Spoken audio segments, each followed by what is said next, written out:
बुद्ध का बचपन और अद्भुत लक्षण। राजकुमार सिद्धार्थ की असाधारण गाथा। गौतम बुद्ध, जिन्हें राजकुमार सिद्धार्थ के नाम से भी जाना जाता है, का जीवन एक अद्वितीय और प्रेरणादायक गाथा है। उनकी कहानी सिर्फ एक ऐतिहासिक व्यक्ति की जीवनी नहीं है, बल्कि ये मानव चेतना के विकास, आत्मखोज और गहन आध्यात्मिक जागृति का प्रतीक है। उनके बचपन के चारों ओर कई किंवदंतियां और अद्भुत लक्षण बुने हुए हैं, जो उनके भावी महानता की ओर संकेत करते हैं। ये यात्रा एक ऐसे राजकुमार की है जो विलासिता के स्वर्ण पिंजरे में पला बढ़ा, लेकिन जिसने सभी सांसारिक सुखों को त्याग कर मानवता के लिए ज्ञान का मार्ग प्रशस्त किया। जन्म और अद्भुत संकेत। लुम्बिनी का दैवीय आगमन। कहानी की शुरुआत लगभग 563 ईसा पूर्व में होती है, जब तत्कालीन कौशल राज्य के पड़ोसी शाक्य गणराज्य की राजधानी कपिलवस्तु वर्तमान नेपाल के तराई क्षेत्र में स्थित थी। शाक्य गणराज्य के राजा शुद्धोदन और उनकी रानी माया देवी के घर एक असाधारण बालक का जन्म होना था। किंवदंती के अनुसार रानी माया देवी को अपने गर्भधारण से पहले एक अद्भुत सपना आया था। उन्होंने देखा कि एक भव्य सफेद हाथी, जिसके 6 दांत थे, स्वर्ग से उतरकर उनके दाहिने पहलू में प्रवेश कर रहा है। यह सपना अत्यंत शुभ माना गया और विद्वानों ने भविष्यवाणी की कि रानी या तो एक महान चक्रवर्ती सम्राट को जन्म देंगी या फिर एक महान संत को, जो संसार के दुखों का निवारण करेगा। जब रानी माया गर्भवती हुई तो एक प्राचीन शाक्य परंपरा के अनुसार वे अपने माता पिता के घर देवदाह प्रसव के लिए जा रही थी। रास्ते में वे लुम्बिनी के रमणीय उपवन में रुकी। ये वसंत का समय था और अशोक के पेड़ खिले हुए थे। जब रानी माया देवी एक पेड़ की शाखा पकड़कर आराम कर रही थी, तभी सिद्धार्थ का जन्म हुआ। ये जन्म भी सामान्य नहीं था। किंवदंती कहती है कि सिद्धार्थ अपनी मां के दाहिने पहलू से बिना किसी पीड़ा के बाहर आए। जन्म लेते ही बालक सिद्धार्थ ने अपनी आंखें खोली, 7 कदम चले और प्रत्येक कदम पर कमल का फूल खिल उठा। फिर उन्होंने सिंह गर्जना की, मैं संसार में श्रेष्ठ हूं। ये मेरा अंतिम जन्म है, अब कोई पुनर्जन्म नहीं होगा। देवताओं ने आकाश से फूलों की वर्षा की और जलधाराओं से उन्हें स्नान कराया। ये सभी अद्भुत लक्षण उनके भावी बुद्धत्व की भविष्यवाणी थे। उन्होंने संकेत दिया कि ये बालक सामान्य नहीं है, बल्कि वह किसी महान उद्देश्य के लिए जन्मा है। दुर्भाग्य से जन्म के 7 दिन बाद ही रानी माया देवी का निधन हो गया। इस दुखद घटना के बाद सिद्धार्थ का पालन पोषण उनकी मौसी और रानी की छोटी बहन महाप्रजापति गौतमी ने किया, जिन्होंने उन्हें अपनी संतान की तरह पाला। भविष्यवाणियां और राजा शुद्धोदन की चिंता। सिद्धार्थ के जन्म के तुरंत बाद राजा शुद्धोदन ने प्रसिद्ध ऋषि असित को अपने पुत्र को देखने के लिए आमंत्रित किया। ऋषि असित ने बालक के शरीर पर महापुरुष के 32 लक्षणों को देखा। ये ऐसे अद्भुत शारीरिक चिन्ह थे जो एक महान व्यक्ति की पहचान माने जाते थे। इन लक्षणों में चक्र के निशान वाले तलवे, लंबे हाथ जो घुटनों तक पहुंचते थे, एक सपाट और चौड़ी जीभ, सिंह जैसी छाती, 40 दांत और शरीर पर सुंदर आवरण शामिल थे। ऋषि असित ने भविष्यवाणी की कि सिद्धार्थ या तो एक महान चक्रवर्ती सम्राट बनेंगे जो पूरे विश्व पर शासन करेंगे, या फिर वे एक महान संत बनेंगे जो संसार के दुखों को समाप्त करेंगे और बुद्ध के रूप में जाने जाएंगे। ऋषि ये भविष्यवाणी करते हुए रो पड़े, क्योंकि उन्हें पता था कि वे स्वयं इस बुद्ध के उपदेशों को सुनने के लिए जीवित नहीं रहेंगे। राजा शुद्धोदन अपने पुत्र को एक शक्तिशाली सम्राट के रूप में देखना चाहते थे, संत के रूप में नहीं। वे चिंतित थे कि उनका पुत्र राजपाट छोड़कर संन्यास ग्रहण कर लेगा। इसलिए उन्होंने सिद्धार्थ को संसार के सभी दुखों, बीमारियों, वृद्धावस्था और मृत्यु से दूर रखने का हर संभव प्रयास किया। विलासितापूर्ण बचपन, एक सुनहरा पिंजरा। राजा शुद्धोदन ने सिद्धार्थ के लिए एक ऐसा वातावरण तैयार किया जहां उन्हें कभी भी दुख, अभाव या अप्रियता का अनुभव न हो। उन्होंने 3 भव्य महल बनवाए, एक गर्मियों के लिए, एक सर्दियों के लिए और एक बरसात के लिए। ये महल सभी प्रकार की सुख सुविधाओं से सुसज्जित थे। भव्य महल और उद्यान सिद्धार्थ के चारों ओर सुंदर उद्यान थे, जिनमें हमेशा खिले हुए फूल, सुगंधित हवा और मधुर संगीत रहता था। इन उद्यानों में रंगीन पक्षी चहकते थे और हिरण घूमते थे। किसी भी मुरझाए हुए फूल या पत्ते को तुरंत हटा दिया जाता था, ताकि सिद्धार्थ को क्षय या मृत्यु का कोई भी संकेत न मिले। सेवक और मनोरंजन, राजकुमार की सेवा में हजारों दास दासियां, संगीतकार और नर्तकियां हमेशा उपलब्ध रहती थी। उन्हें हर समय मनोरंजन और आनंद से घेरे रखा जाता था। उनकी हर छोटी से छोटी इच्छा पूरी की जाती थी। संसार से अलगाव, राजा शुद्धोदन ने विशेष रूप से यह सुनिश्चित किया कि सिद्धार्थ को कभी भी कोई वृद्ध व्यक्ति, बीमार व्यक्ति, मृत व्यक्ति या कोई सन्यासी देखने को न मिले। महल के द्वारपालों को सख्त निर्देश थे कि वे किसी भी ऐसे व्यक्ति को महल के भीतर न आने दें, जिससे राजकुमार को दुख या पीड़ा का अनुभव हो सके। महल के बाहर भी ऐसी किसी भी चीज को हटा दिया जाता था जो अप्रिय हो। उत्कृष्ट शिक्षा और प्रशिक्षण सिद्धार्थ को बेहतरीन शिक्षकों द्वारा पढ़ाया गया। उन्होंने सभी शास्त्रों, कलाओं और विज्ञानों का अध्ययन किया। उन्हें युद्ध कला, धनुर्विद्या और राज्य प्रशासन में भी प्रशिक्षित किया गया, ताकि वे एक कुशल शासक बन सके। लेकिन ये सब एक नियंत्रित और संरक्षित वातावरण में था। सिद्धार्थ का शारीरिक गठन मजबूत और सुंदर था। उनकी वाणी मधुर और प्रभावशाली थी। वे अपनी बुद्धिमत्ता और दयालुता के लिए भी जाने जाते थे। हालांकि उन्हें बाहरी दुनिया के वास्तविक कष्टों का कोई अनुभव नहीं था।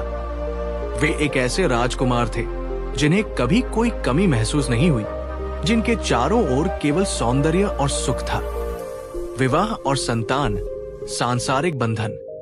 16 वर्ष की आयु में राजा शुद्धोदन ने सिद्धार्थ का विवाह उनकी चचेरी बहन राजकुमारी यशोधरा से करवा दिया।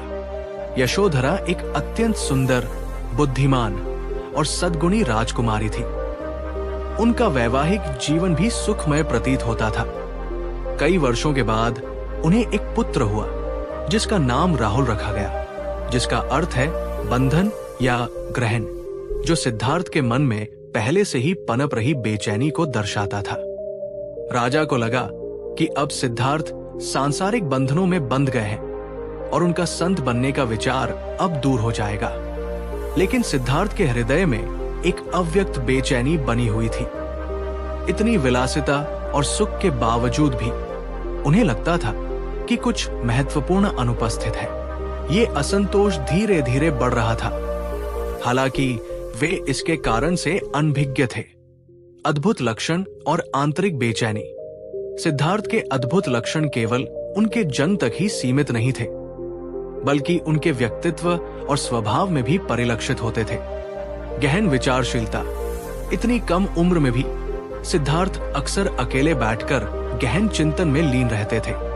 एक बार जब वे खेत में आयोजित कृषि महोत्सव में भाग ले रहे थे, तो उन्होंने देखा कि कैसे हल जोतने से कीड़े और छोटे जीव मारे जा रहे थे और कैसे पक्षी उन कीड़ों को खा रहे थे। ये दृश्य देखकर वे गहरे दुख में डूब गए और उन्होंने एकांत में बैठकर ध्यान किया। अत्यधिक करुणा। उनमें सभी प्राणियों के प्रति असाधारण करुणा थी। एक बार उनके चचेरे भाई देवदत्त ने एक हंस को तीर मारकर घायल कर दिया। सिद्धार्थ ने हंस को उठाया, उसके घाव को साफ किया और उसे ठीक किया। जब देवदत्त ने हंस पर अपना अधिकार जताया, तो सिद्धार्थ ने तर्क दिया कि जीवन देने वाले का अधिकार छीनने वाले से अधिक होता है। अलौकिक आभा। उनके चेहरे पर हमेशा एक विशेष शांति और आभा रहती थी, जो उनके भावी बुद्धत्व की पूर्व सूचना थी। भले ही वे विलासिता में पले बढ़े थे, लेकिन उनमें कभी भी अहंकार या घमंड नहीं था। वे हमेशा विनम्र और दयालु थे। ये सभी लक्षण उनके भीतर पल रहे एक महान आध्यात्मिक जागरण की ओर इशारा कर रहे थे। राजा शुद्धोदन द्वारा बनाए गए स्वर्ण पिंजरेज में भी सिद्धार्थ का असाधारण मन और हृदय सत्य की ओर खिंचा चला जा रहा था। उनकी आंतरिक बेचैनी इस बात का प्रमाण थी कि वे केवल एक राजकुमार बनने के लिए पैदा नहीं हुए थे, बल्कि उनका भाग्य कुछ और महान था। निष्कर्ष, महान यात्रा का पूर्वाभास। राजकुमार सिद्धार्थ का बचपन असाधारण था। एक और अद्वितीय विलासिता और संरक्षण, दूसरी ओर अद्भुत दैवीय लक्षण और गहन आंतरिक बेचैनी। उनका जन्म, ऋषि असित की भविष्यवाणी, महापुरुष के 32 लक्षण और बचपन की करुणा व विचारशीलता, ये सब उनके भावी बुद्धत्व के संकेत थे। राजा शुद्धोदन ने उन्हें संसार के दुखों से बचाने की पूरी कोशिश की, लेकिन भाग्य और सिद्धार्थ के आंतरिक आह्वान को टाला नहीं जा सकता था। ये बचपन उस महान यात्रा का पूर्वाभास था जो उन्हें एक राजकुमार से बुद्ध बनने की ओर ले जाएगी, जहां वे न केवल स्वयं के लिए बल्कि पूरी मानवता के लिए दुख से मुक्ति का मार्ग खोजेंगे। उनकी कहानी हमें सिखाती है कि सच्चा ज्ञान और शांति बाहरी परिस्थितियों में नहीं, बल्कि हमारे भीतर ही निहित है। उनके अद्भुत बचपन ने ही एक ऐसे व्यक्ति की नींव रखी जिसने संसार को अज्ञानता के अंधकार से निकालकर ज्ञान के प्रकाश की ओर अग्रसर किया। यहाँ गौतम बुद्ध की कहानी है, जिसमें उनके महल छोड़ने के कारणों पर विशेष ध्यान दिया गया है। बुद्ध का महल छोड़ने का कारण, राजकुमार सिद्धार्थ का महाभिनिष्क्रमण, गौतम बुद्ध का जीवन, जिसे पहले राजकुमार सिद्धार्थ के नाम से जाना जाता था, एक असाधारण परिवर्तन की कहानी है। विलासिता से त्याग, अज्ञान से ज्ञान और पीड़ा से मुक्ति की। इस महान यात्रा का सबसे महत्वपूर्ण मोड़ उनका महल छोड़ना था, जिसे बौद्ध परंपरा में महाभिनिष्क्रमण या महान प्रस्थान के रूप में जाना जाता है। ये घटना केवल एक भौतिक पलायन नहीं थी, बल्कि एक राजकुमार के हृदय में उमड़ रहे गहन दार्शनिक और आध्यात्मिक संघर्ष का परिणाम थी। इस निर्णय के पीछे कई गहरे कारण थे, जिन्हें समझने के लिए हमें उनके बचपन, उनके परिवेश और उनकी आंतरिक बेचैनी को गहराई से देखना होगा। 1. विलासिता का स्वर्ण पिंजरा, एक संरक्षित बचपन। सिद्धार्थ का बचपन किसी भी आम बच्चे से बहुत अलग था। लगभग 563 ईसा पूर्व में शाक्य गणराज्य के राजा शुद्धोदन और रानी मायादेवी के घर जन्मे सिद्धार्थ को जन्म के तुरंत बाद ही महान भविष्यवाणियों से जोड़ा गया था। ऋषि असित ने भविष्यवाणी की थी कि वह या तो एक महान चक्रवर्ती सम्राट बनेगा या फिर एक महान संत। राजा शुद्धोदन अपने पुत्र को अपने साम्राज्य का उत्तराधिकारी बनाना चाहते थे, इसलिए उन्होंने संत बनने की संभावना को टालने का हर संभव प्रयास किया। राजा ने सिद्धार्थ को बाहरी दुनिया के सभी दुखों और कष्टों से बचाने का फैसला किया। उनके लिए 3 भव्य महल बनवाए गए, एक गर्मियों के लिए, एक सर्दियों के लिए और एक बरसात के लिए। ये महल सभी प्रकार की सुख सुविधाओं से सुसज्जित थे। भौतिक सुख सुविधाएं, महल के भीतर सुंदर उद्यान थे, जिनमें हमेशा खिले हुए फूल, सुगंधित हवा और मधुर संगीत रहता था। किसी भी मुरझाए हुए फूल या पत्ते को तुरंत हटा दिया जाता था, ताकि सिद्धार्थ को क्षय या मृत्यु का कोई संकेत न मिले। अनवरत मनोरंजन, राजकुमार की सेवा में हजारों दास दासियां, संगीतकार और नर्तकियां हमेशा उपलब्ध रहती थी। उन्हें हर समय मनोरंजन और आनंद से घेरे रखा जाता था। उनकी हर छोटी से छोटी इच्छा पूरी की जाती थी। संसार से अलगाव। सबसे महत्वपूर्ण बात यह थी कि राजा ने सख्त निर्देश दिए थे कि सिद्धार्थ को कभी भी कोई वृद्ध व्यक्ति, बीमार व्यक्ति, मृत व्यक्ति या कोई सन्यासी देखने को न मिले। महल के द्वारपालों को सख्त आदेश था कि वे किसी भी ऐसे व्यक्ति या दृश्य को महल के भीतर न आने दें, जिससे राजकुमार को दुख या पीड़ा का अनुभव हो। नियंत्रित शिक्षा। सिद्धार्थ को बेहतरीन शिक्षकों द्वारा पढ़ाया गया और सभी शास्त्रों, कलाओं और युद्ध कौशल में प्रशिक्षित किया गया, लेकिन ये सब एक नियंत्रित और संरक्षित वातावरण में था। सिद्धार्थ का जीवन युवावस्था, सौंदर्य और आनंद का प्रतीक था। उन्हें कभी कोई कमी महसूस नहीं हुई और उन्हें कभी भी बाहरी दुनिया के वास्तविक कष्टों का सामना नहीं करना पड़ा। 16 वर्ष की आयु में उनका विवाह राजकुमारी यशोधरा से हुआ और उनका एक पुत्र राहुल भी था। राजा शुद्धोदन को लगा कि इन सांसारिक बंधनों से सिद्धार्थ अब महल में ही रहेंगे। आंतरिक बेचैनी और असंतोष विलासिता के बावजूद। हालांकि सिद्धार्थ का जीवन भौतिक सुख सुविधाओं से भरपूर था, लेकिन उनके भीतर एक अव्यक्त बेचैनी पनप रही थी। इतनी विलासिता और आनंद के बावजूद उन्हें लगता था कि कुछ महत्वपूर्ण अनुपस्थित है। ये असंतोष धीरे धीरे बढ़ रहा था। गहन विचारशीलता। कम उम्र से ही सिद्धार्थ अक्सर अकेले बैठकर गहन चिंतन में लीन रहते थे। वे अपने चारों ओर के आनंद और उत्सव से कभी कभी अलग थलग पड़ जाते थे और जीवन के गहरे अर्थों पर विचार करते थे। जीवन की क्षण भंगुरता की अस्पष्ट अनुभूति। भले ही उन्हें दुख से दूर रखा गया था, फिर भी एक अव्यक्त स्तर पर उन्हें इस बात का आभास था कि ये सब सुख स्थायी नहीं है। उन्हें ये महसूस होता था कि हर चीज का एक अंत होता है। करुणा और संवेदनशीलता। सिद्धार्थ स्वभाव से अत्यंत संवेदनशील और करुणामय थे। बचपन में एक हंस को देवदत्त द्वारा घायल किए जाने पर उनकी प्रतिक्रिया दर्शाती है कि वे पीड़ा के प्रति कितने संवेदनशील थे, भले ही उन्होंने मानव पीड़ा को प्रत्यक्ष रूप से न देखा हो। ये संवेदनशीलता उन्हें दूसरों के दुखों को समझने के लिए तैयार कर रही थी। ये आंतरिक बेचैनी एक ऐसे व्यक्ति की थी जिसे अपने जीवन के उद्देश्य पर संदेह था, जो ये महसूस कर रहा था कि बाहरी सुख कभी भी स्थायी आंतरिक शांति नहीं दे सकते। 4 दृश्य। दुख की प्रत्यक्ष अनुभूति। ये सिद्धार्थ के जीवन का सबसे निर्णायक मोड़ था। राजा शुद्धोदन के लाख प्रयासों के बावजूद भाग्य को कुछ और ही मंजूर था। एक दिन सिद्धार्थ ने अपने सारथी छंदक के साथ महल से बाहर जाने का निर्णय लिया। इस यात्रा के दौरान उन्होंने एक एक करके 4 ऐसे दृश्यों का सामना किया जिन्होंने उनके जीवन की दिशा हमेशा के लिए बदल दी।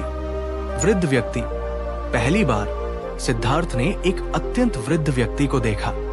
उसकी कमर झुकी हुई थी, बाल सफेद थे, शरीर कमजोर था और वो लाठी के सहारे चल रहा था। सिद्धार्थ ने छंदक से पूछा, ये व्यक्ति ऐसा क्यों है? छंदक ने उत्तर दिया, राजकुमार, ये वृद्धावस्था है। ये सभी प्राणियों का अपरिहार्य भाग्य है। जो युवा है उसे एक दिन वृद्ध होना ही पड़ेगा।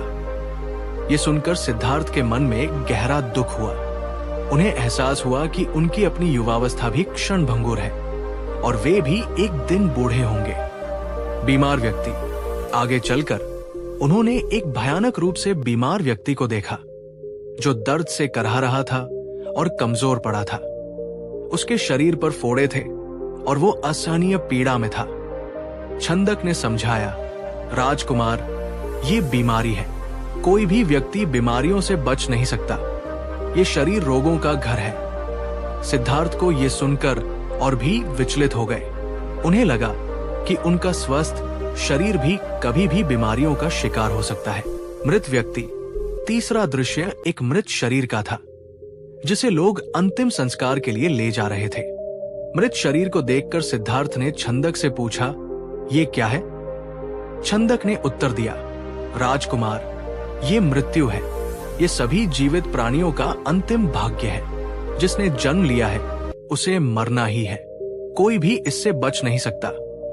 इस दृश्य ने सिद्धार्थ के मन में जीवन की क्षण भंगुरता और मृत्यु की अटल वास्तविकता की गहन समझ ले आई। उन्हें एहसास हुआ कि उनके अपने प्रियजन और वे स्वयं भी एक दिन मृत्यु को प्राप्त होंगे। इन तीनों दृश्यों ने सिद्धार्थ के भीतर एक गहन उथल पुथल मचा दी। जिस सत्य से उन्हें इतने वर्षों तक दूर रखा गया था, वो एक ही दिन में उनके सामने आ गया। उन्हें ये एहसास हुआ कि जीवन केवल आनंद और विलासिता नहीं है, बल्कि इसमें वृद्धावस्था, बीमारी, मृत्यु और दुख भी निहित है।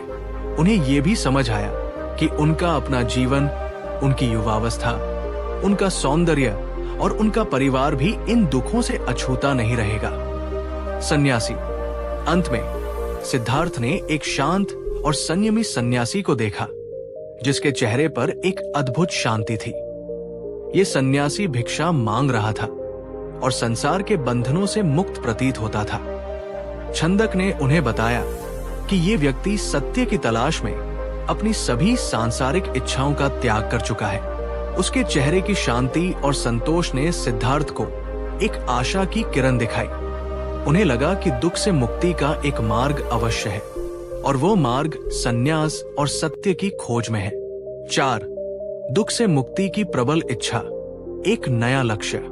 4 दृश्यों ने सिद्धार्थ के मन में एक नया और प्रबल लक्ष्य पैदा कर दिया, दुख से मुक्ति का मार्ग खोजना। उन्हें यह स्पष्ट हो गया कि सांसारिक सुख अस्थायी है। महलों में जो सुख उन्होंने अनुभव किया था वो केवल एक भ्रम था। ये वृद्धावस्था, बीमारी और मृत्यु की अटल वास्तविकताओं को छिपा रहा था। जीवन पीड़ा से भरा है। उन्होंने समझा कि जीवन में पीड़ा अपरिहार्य है और कोई भी इससे बच नहीं सकता।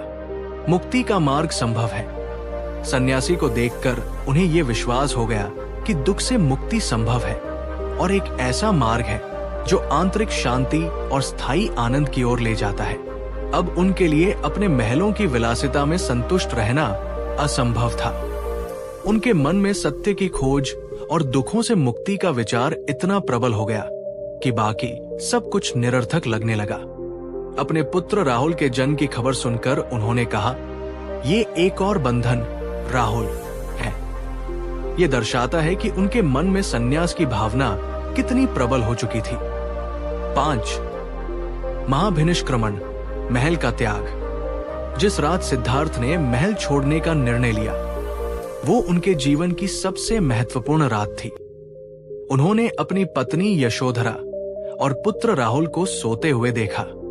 उनके मन में अपने परिवार के प्रति प्रेम था, लेकिन दुख से मुक्ति और सभी प्राणियों के कल्याण के लिए सत्य की खोज की इच्छा इससे कहीं अधिक प्रबल थी। उन्होंने अपने सारथी छंदक को बुलाया और उसे अपने घोड़े कंठक को तैयार करने का आदेश दिया। लगभग 29 वर्ष की आयु में सिद्धार्थ ने अपने शाही वस्त्र उतारे, अपने सुंदर केश काटे और एक साधारण भिक्षु का जीवन अपनाने का संकल्प लिया। छंदक अपने घोड़े कंठक के साथ महल लौट गया, जबकि सिद्धार्थ सत्य की तलाश में निकल पड़े। ये घटना महाभिनिष्क्रमण या महान त्याग के नाम से जानी जाती है, क्योंकि ये केवल एक महल का त्याग नहीं था, बल्कि एक राजकुमार द्वारा अपने सिंहासन, परिवार, धन और सभी सांसारिक सुखों का त्याग था। निष्कर्ष, मानवता के लिए एक निर्णायक मोड़। गौतम बुद्ध के महल छोड़ने का निर्णय उनके जीवन का ही नहीं, बल्कि मानवता के इतिहास का भी एक निर्णायक मोड़ था। यह निर्णय राजा शुद्धोदन द्वारा रचे गए विलासिता के स्वर्ण पिंजरे से उनकी आंतरिक बेचैनी, दुख की प्रत्यक्ष अनुभूति और दुख से मुक्ति की प्रबल इच्छा का परिणाम था। ये एक ऐसे व्यक्ति की कहानी है जिसने अपने व्यक्तिगत सुख को त्याग कर सभी प्राणियों के दुखों का अंत करने का मार्ग खोजने का संकल्प लिया। उनके इस त्याग ने उन्हें एक राजकुमार से बुद्ध बनने की ओर अग्रसर किया और उनकी शिक्षाओं ने दुनिया भर के लाखों लोगों को शांति, करुणा और ज्ञान के मार्ग पर चलने की प्रेरणा दी। सिद्धार्थ का महल छोड़ना हमें यह सिखाता है कि सच्चा सुख और स्वतंत्रता भौतिक संपत्ति या बाहरी सुखों में नहीं, बल्कि आंतरिक ज्ञान और आत्म मुक्ति में निहित है। ये उस साहसिक कदम का प्रतीक है जो एक व्यक्ति ने लिया अपने स्वयं के आराम को छोड़कर, ताकि वो पूरी दुनिया को पीड़ा से बाहर निकलने का मार्ग दिखा सके। उनका ये कृत्य आज भी त्याग, साहस और आध्यात्मिक खोज के सबसे महान उदाहरणों में से एक है। यहाँ गौतम बुद्ध की कहानी है, जिसमें राजकुमार सिद्धार्थ के बुद्ध बनने तक की उनकी यात्रा का वर्णन है। राजकुमार सिद्धार्थ से बुद्ध बनने तक की यात्रा। गौतम बुद्ध, जिन्हें सिद्धार्थ गौतम के नाम से भी जाना जाता है, एक ऐसे असाधारण व्यक्ति थे जिनकी शिक्षाओं ने दुनिया को हमेशा के लिए बदल दिया। उनका जीवन विलासिता से त्याग, अज्ञान से ज्ञान और पीड़ा से मुक्ति की एक गहन यात्रा थी। ये यात्रा न केवल उनके स्वयं के लिए बल्कि अनगिनत प्राणियों के लिए भी मार्गदर्शक बनी। जन्म और प्रारंभिक जीवन। एक असाधारण राजकुमार। लगभग 563 ईसा पूर्व लुम्बिनी, वर्तमान नेपाल में के रमणीय उद्यानों में एक बच्चे का जन्म हुआ जिसने इतिहास पर एक अमिट छाप छोड़ी। ये बच्चा सिद्धार्थ गौतम था, जो शाक्य गणराज्य के राजा शुद्धोदन और रानी मायादेवी के पुत्र थे। किंवदंती के अनुसार सिद्धार्थ के जन्म से पहले रानी माया ने एक सफेद हाथी का सपना देखा था, जिसने उनके भीतर प्रवेश किया था, एक ऐसा शगुन जिसे महानता का प्रतीक माना गया था। हालांकि जन्म के तुरंत बाद ही रानी माया का निधन हो गया और सिद्धार्थ का पालन पोषण उनकी मौसी महाप्रजापति गौतमी ने किया। जन्म के समय ऋषि असित ने बच्चे को देखा और भविष्यवाणी की कि वह या तो एक महान चक्रवर्ती सम्राट बनेगा या फिर एक महान संत। राजा शुद्धोदन अपने पुत्र को एक शक्तिशाली शासक बनाने की तीव्र इच्छा रखते थे। उन्होंने इस दूसरी भविष्यवाणी को टालने का हर संभव प्रयास किया। उन्होंने सिद्धार्थ को बाहरी दुनिया के सभी दुखों और कष्टों से बचाने का फैसला किया। सिद्धार्थ का बचपन विलासिता और आराम में बीता। उनके लिए 3 महल बनाए गए थे, एक सर्दियों के लिए, एक गर्मियों के लिए और एक बरसात के लिए। इन महलों में सभी प्रकार की सुख सुविधाएं मौजूद थी। सुंदर उद्यान, स्वादिष्ट भोजन, मनोरंजन के साधन और दास दासियां। उन्हें बाहरी दुनिया के किसी भी अप्रिय दृश्य या अनुभव से दूर रखा गया था। उनका एकमात्र अनुभव युवावस्था, सौंदर्य और आनंद था। उन्हें बेहतरीन शिक्षा और युद्ध कौशल में प्रशिक्षण दिया गया, लेकिन ये सब एक सुनहरे पिंजरे के भीतर था।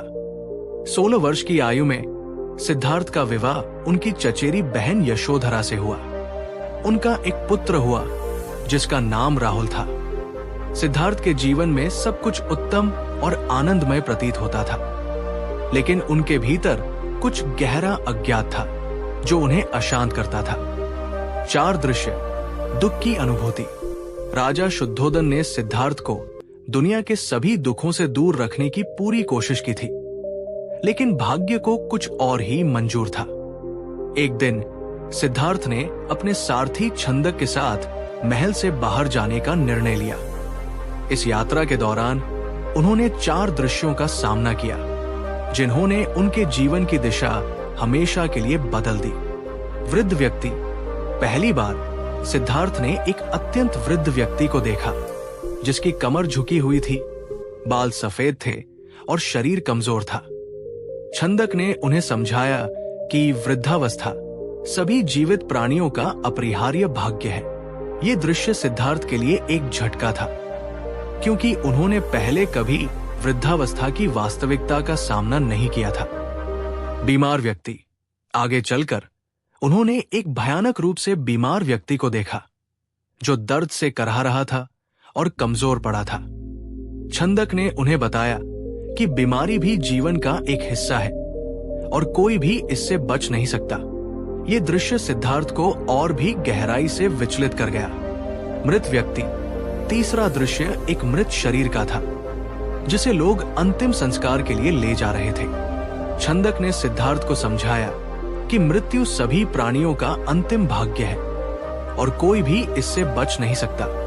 ये दृश्य सिद्धार्थ के मन में जीवन की क्षण भंगुरता और दुख की गहन समझ ले आया। सन्यासी। अंत में सिद्धार्थ ने एक शांत और संयमी सन्यासी को देखा, जिसके चेहरे पर एक अद्भुत शांति थी। ये सन्यासी भिक्षा मांग रहा था और संसार के बंधनों से मुक्त प्रतीत होता था। छंदक ने उन्हें बताया कि ये व्यक्ति सत्य की तलाश में अपनी सभी सांसारिक इच्छाओं का त्याग कर चुका है। इन 4 दृश्यों ने सिद्धार्थ के भीतर एक गहन उथल पुथल मचा दी। उन्हें ये एहसास हुआ कि जीवन केवल आनंद और विलासिता नहीं है, बल्कि इसमें वृद्धावस्था, बीमारी, मृत्यु और दुख भी निहित है। उन्हें ये भी समझ आया कि उनका अपना जीवन, अपनी युवावस्था और उनका परिवार भी इन दुखों से अछूता नहीं रहेगा। सन्यासी का शांत चेहरा उन्हें ये आशा देता था कि इन दुखों से मुक्ति का एक मार्ग अवश्य है। महाभिनिष्क्रमण, महान त्याग, इन अनुभवों ने सिद्धार्थ को अंदर तक हिला दिया। वे अब अपने महलों की विलासिता में संतुष्ट नहीं थे। उनके मन में सत्य की खोज और दुखों से मुक्ति का विचार प्रबल हो गया। एक रात अपनी पत्नी यशोधरा और पुत्र राहुल को सोते हुए छोड़कर उन्होंने अपने सारथी छंदक के साथ महल छोड़ दिया।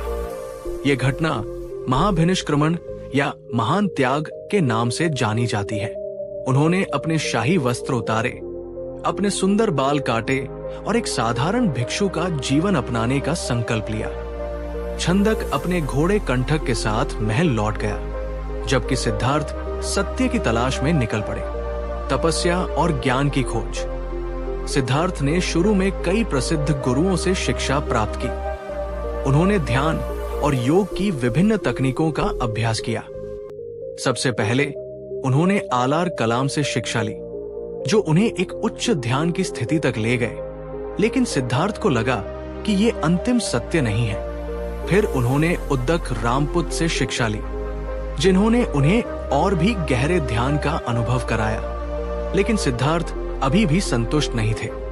इसके बाद उन्होंने 5 अन्य तपस्वियों कौंडिन्य, भद्रिका, वाष्प, महानमन और अश्वजित के साथ मिलकर कठोर तपस्या का मार्ग अपनाया। वे शरीर को कष्ट देने, भोजन और पानी का त्याग करने जैसे चरम अभ्यास करते थे। वे इतने कमजोर हो गए कि उनकी हड्डियां त्वचा से बाहर निकलने लगी।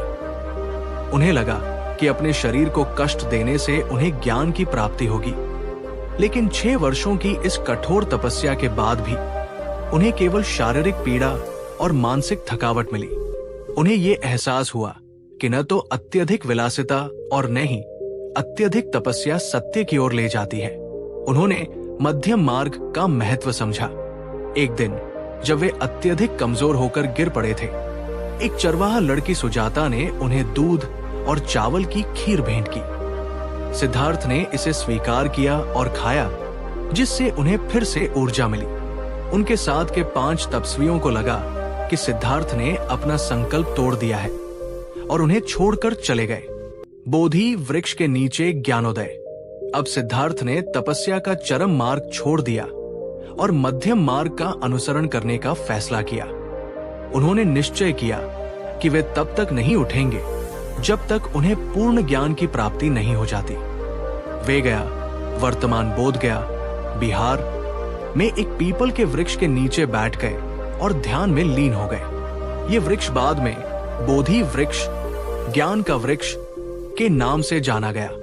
ध्यान के दौरान उन्हें कामदेव, मार द्वारा कई प्रलोभनों और बाधाओं का सामना करना पड़ा।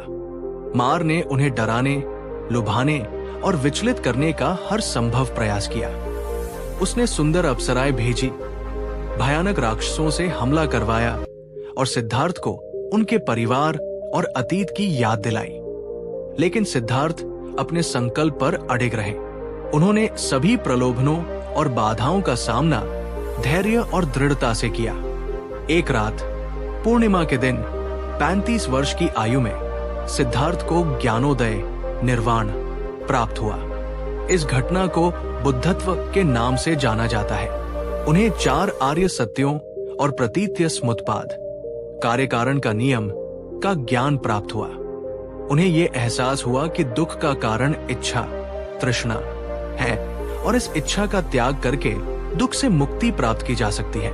उन्होंने अज्ञान के अंधकार को भेद दिया और पूर्ण प्रकाश को प्राप्त किया।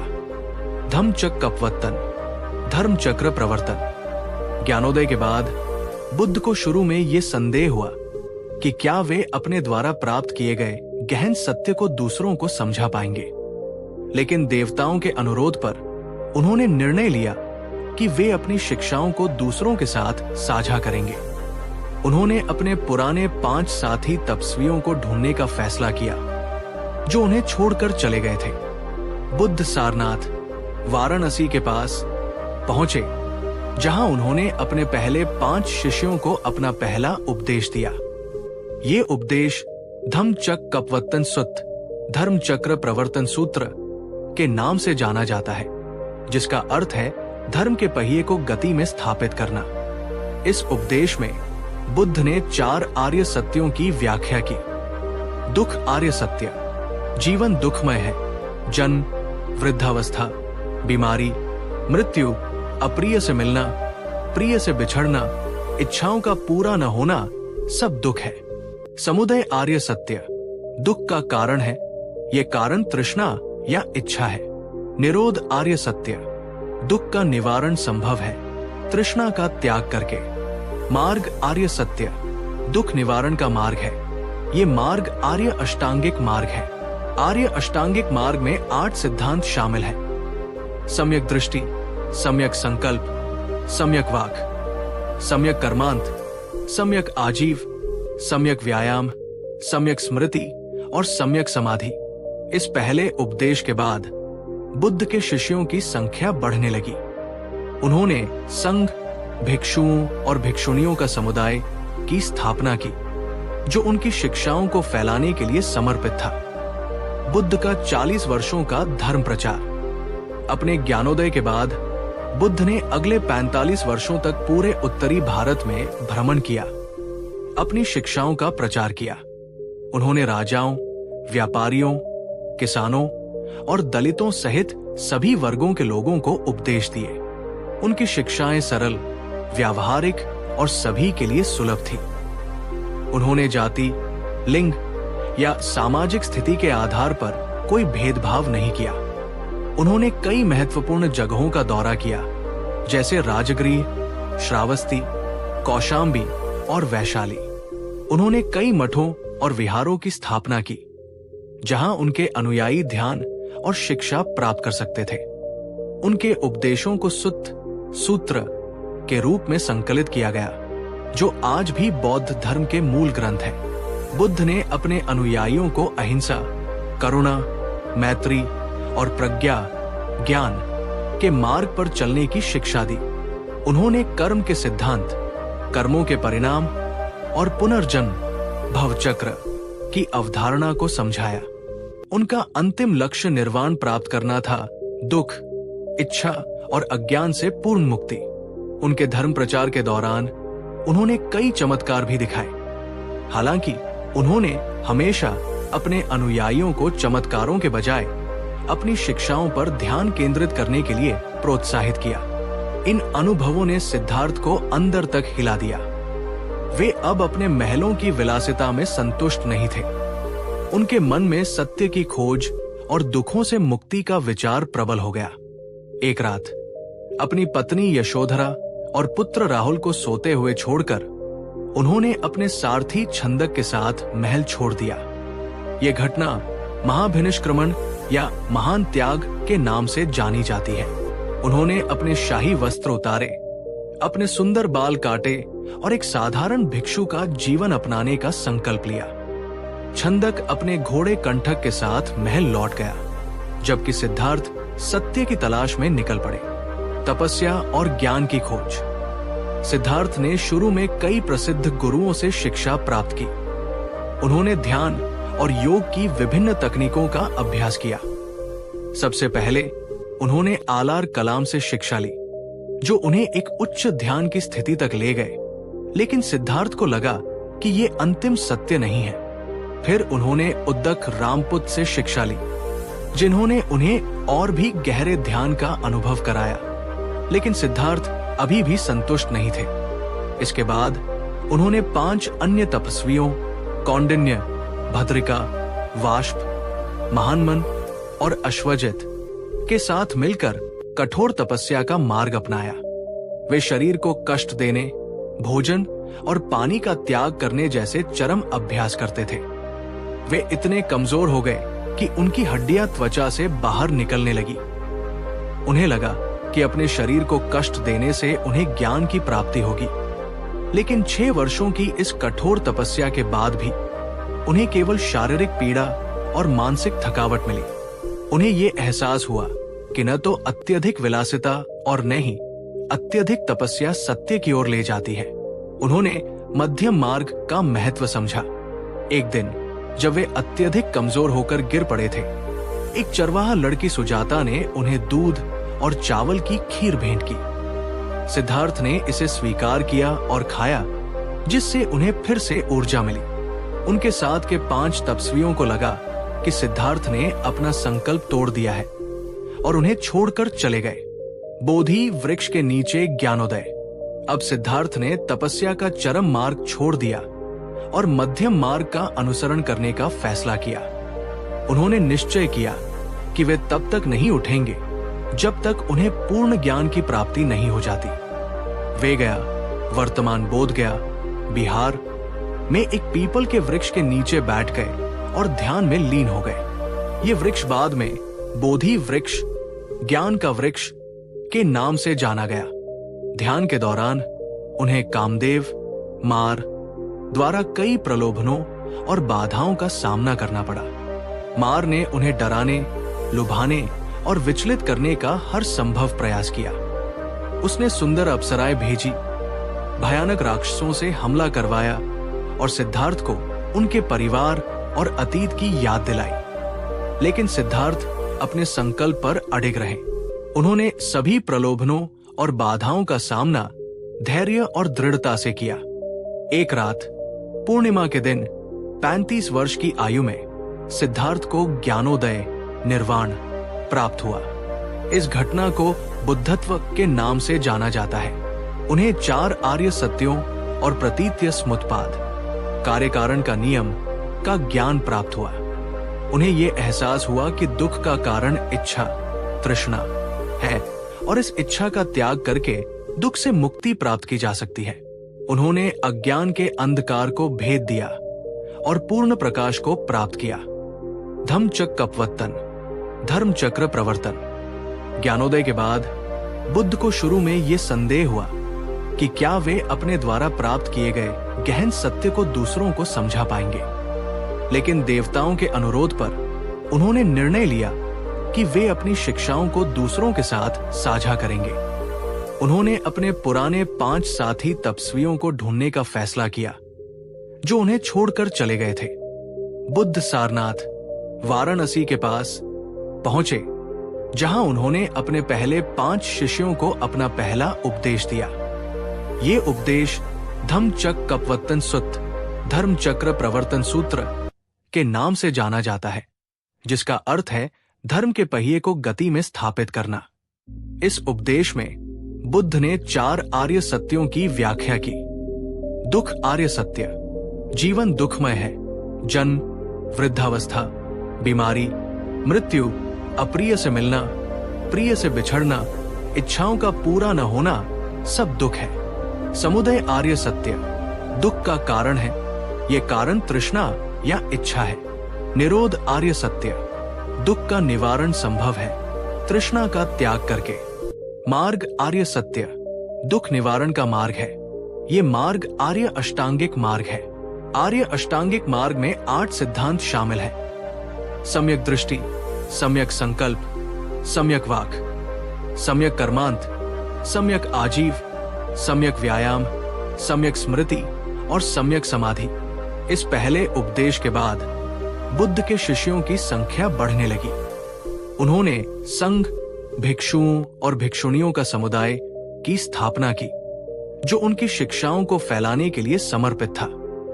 बुद्ध का 40 वर्षों का धर्म प्रचार। अपने ज्ञानोदय के बाद बुद्ध ने अगले 45 वर्षों तक पूरे उत्तरी भारत में भ्रमण किया, अपनी शिक्षाओं का प्रचार किया।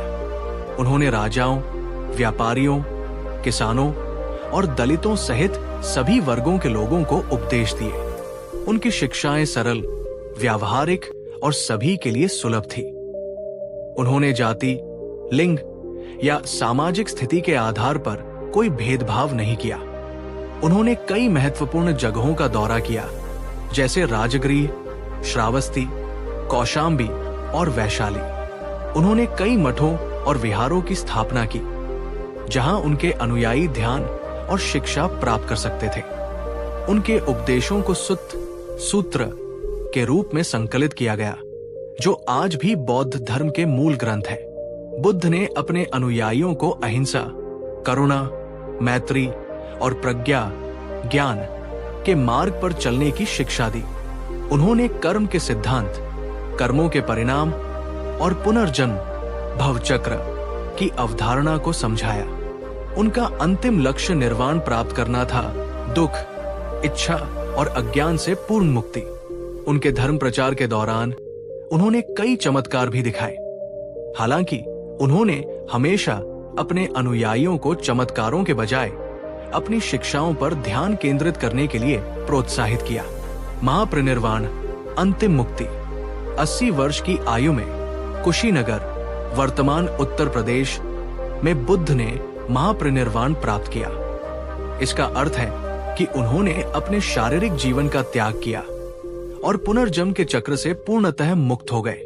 उनकी मृत्यु से पहले उन्होंने अपने शिष्यों को अंतिम उपदेश दिए, जिसमें उन्होंने उन्हें अपनी शिक्षाओं पर दृढ़ रहने और अपने स्वयं के लिए प्रकाश बनने का आग्रह किया।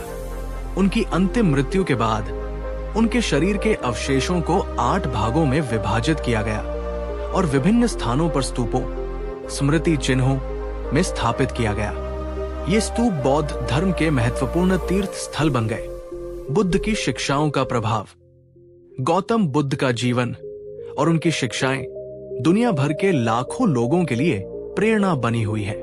उनकी शिक्षाओं ने न केवल व्यक्तिगत जीवन को बदला है, बल्कि समाज, कला, दर्शन और नैतिकता पर भी गहरा प्रभाव डाला है। बौद्ध धर्म दुनिया के प्रमुख धर्मों में से एक बन गया है, जो शांति, करुणा और ज्ञान के संदेश को फैलाता है। बुद्ध ने हमें सिखाया कि दुख जीवन का एक अनिवार्य हिस्सा है, लेकिन इससे मुक्ति संभव है। उन्होंने हमें बाहरी शक्तियों पर निर्भर रहने के बजाय अपने भीतर सत्य की तलाश करने के लिए प्रोत्साहित किया। उनकी शिक्षाएं हमें सचेतनता, ध्यान और नैतिक जीवन के माध्यम से आत्म जागरूकता और आंतरिक शांति प्राप्त करने का मार्ग दिखाती है। राजकुमार सिद्धार्थ के रूप में एक विलासितापूर्ण जीवन से लेकर ज्ञान प्राप्त बुद्ध बनने तक की उनकी यात्रा मानव क्षमता और आध्यात्मिक परिवर्तन की एक शक्तिशाली कहानी है। यह हमें याद दिलाती है कि हम सभी के भीतर ज्ञान और मुक्ति की क्षमता है, यदि हम सत्य की तलाश करने और अपने जीवन में मध्यम मार्ग को अपनाने का साहस करें। उनकी विरासत शाश्वत है और उनकी शिक्षाएं आज भी उतनी ही प्रासंगिक है जितनी 2500 साल पहले थी। महापरिनिर्वाण, अंतिम मुक्ति। 80 वर्ष की आयु में कुशीनगर, वर्तमान उत्तर प्रदेश में बुद्ध ने महापरिनिर्वाण प्राप्त किया। इसका अर्थ है कि उन्होंने अपने शारीरिक जीवन का त्याग किया और पुनर्जन्म के चक्र से पूर्णतः मुक्त हो गए। उनकी मृत्यु से पहले उन्होंने अपने शिष्यों को अंतिम उपदेश दिए, जिसमें उन्होंने उन्हें अपनी शिक्षाओं पर दृढ़ रहने और अपने स्वयं के लिए प्रकाश बनने का आग्रह किया।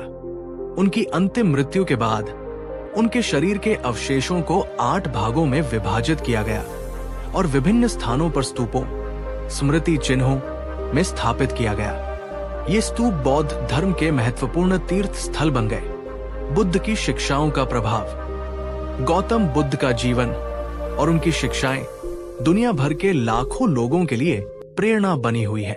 उनकी शिक्षाओं ने न केवल व्यक्तिगत जीवन को बदला है, बल्कि समाज, कला, दर्शन और नैतिकता पर भी गहरा प्रभाव डाला है। बौद्ध धर्म दुनिया के प्रमुख धर्मों में से एक बन गया है, जो शांति, करुणा और ज्ञान के संदेश को फैलाता है। बुद्ध ने हमें सिखाया कि दुख जीवन का एक अनिवार्य हिस्सा है, लेकिन इससे मुक्ति संभव है। उन्होंने हमें बाहरी